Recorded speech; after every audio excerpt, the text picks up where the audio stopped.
আজ আমি আপনাদের শেখাবো অনলাইনে কিভাবে বয়স্ক ভাতা কিংবা বিধবা ভাতা লিস্ট কিভাবে বার করতে হয়। এর জন্য আপনাদের সামনে যে পেজটি দেখতে পাচ্ছেন এনএসএপি, এই অফিসিয়াল ওয়েবসাইটটি আপনার গুগল ক্রোম ব্রাউজার থেকে সার্চ করতে হবে আপনার মোবাইল কিংবা কম্পিউটারে। এখানে আপনার সার্চ অপশানে প্রথমে টাইপ করতে হবে এনএসএপি। এটিকে সার্চ করার পরে আপনার first option home national social assistance programme NSAP, এটিকে আপনার ওই করতে হবে। ওকে করার পরে আপনার ফ্ল্যাশ মেসেজটা ক্লোজ করতে হবে। এবার আপনার উপরে যে রিপোর্ট যে অপশানটি দেখতে পাচ্ছেন এই অপশানটি আপনার ওকে করতে হবে। ওকে করার পরে এখানে আপনি দেখতে পাবেন লিস্ট অফ রিপোর্টস, 3 নম্বর যে কলমটি আছে স্টেট ড্যাশবোর্ড, এটিকে আপনার ওকে করতে হবে।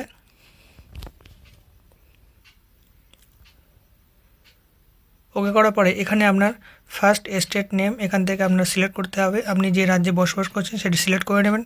তারপর আপনার এখানে স্কিম অল সেন্টার স্কিম এটি সিলেক্ট থাকবে। এবার আপনার এখানে এরিয়া আপনার যদি ব্লক হয় তাহলে রুরাল করবেন, আপনি যদি মিউনিসিপ্যাল হয় তাহলে আরবান করবেন। এখানে আমি রুরাল সিলেক্ট করে নিলাম।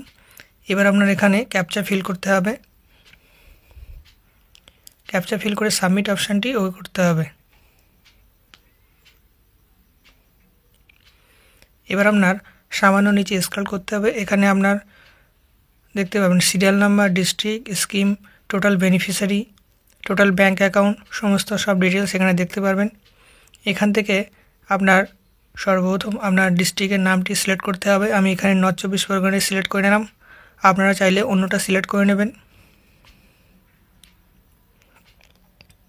এবার আপনার আবার সামান্য নিচে স্ক্রল করতে হবে। এবার আপনার সাব ডিস্ট্রিক্ট অথবা মিউনিসিপ্যালিটির নাম এখান থেকে সিলেক্ট করতে হবে। আমি এখানে একটি সাপোজ সিলেক্ট করে আপনাদেরকে দেখিয়ে দিচ্ছি। আমি এখানে হাসনাবাদ থেকে সিলেক্ট করলাম।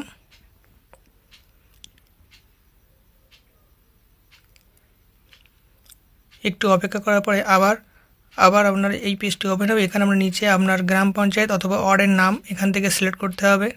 আপনার যে পঞ্চায়েত বা ওয়ার্ড সেই নাম্বারটি এখান থেকে সিলেক্ট করে নেবেন। এবার আপনি দেখতে পাবেন এখানে আপনার serial number, sanction order number, beneficiary name, father husband name, total সম্পূর্ণ ডিটেলস এখানে দেখতে পারবেন। এখান থেকে আপনার নিজের নামটি সার্চ করতে গেলে উপরের সাইডে ডান সাইডে সার্চ অপশান, এখানে আপনার নাম লিখে সার্চ করলেই আপনার নামটি এখানে বার হয়ে যাবে। অথবা আপনি এটি পিডিএফ আকারে আপনি সেভ করে রাখতে পারবেন আপনার মোবাইল কিংবা কম্পিউটারের মাধ্যমে। আমি এখানে পিডিএফটি সেভ করে নিচ্ছি। এবার আপনার পিডিএফটি ওপেন করে আপনি দেখে নিতে পারবেন আপনার পঞ্চায়েত এরিয়ায় টোটাল কতজনের নাম আছে। এখান থেকে আপনার নিজের নামটি খুঁজে বার করতে গেলে আপনার কিবোর্ডের সিটিআর এফ মারলে আপনার উপরের সাইডে একটি সার্চ বার ওপেন হবে, অথবা আপনার ডান সাইডে 3 ডট বাটন ওকে করে ফাইন্ড অপশানটি ওই করলেও সার্চ বার ওপেন হবে। এখান থেকে আপনি যে নামটি খুঁজে বার করতে চাইছেন সেই নামটি এখানে আপনার লিখলেই আপনার যদি এই লিস্টে নাম থাকে তাহলে এখানে আপনার এইভাবে আপনি দেখতে পারবেন। এভাবেই আপনি বাড়িতে বসে অনলাইনে আপনি বয়স্ক ভাতা অথবা বিধবা ভাতা আপনার লিস্টে নাম আছে কি না এইভাবে খুঁজে বার করতে পারবেন। আজকের ভিডিও এখানে শেষ হলো। সবাই ভালো থাকবেন এবং সুস্থ থাকবেন। আর এই ধরনের ভিডিও পেতে চ্যানেলটিকে অবশ্যই সাবস্ক্রাইব করে রেখে দেবেন।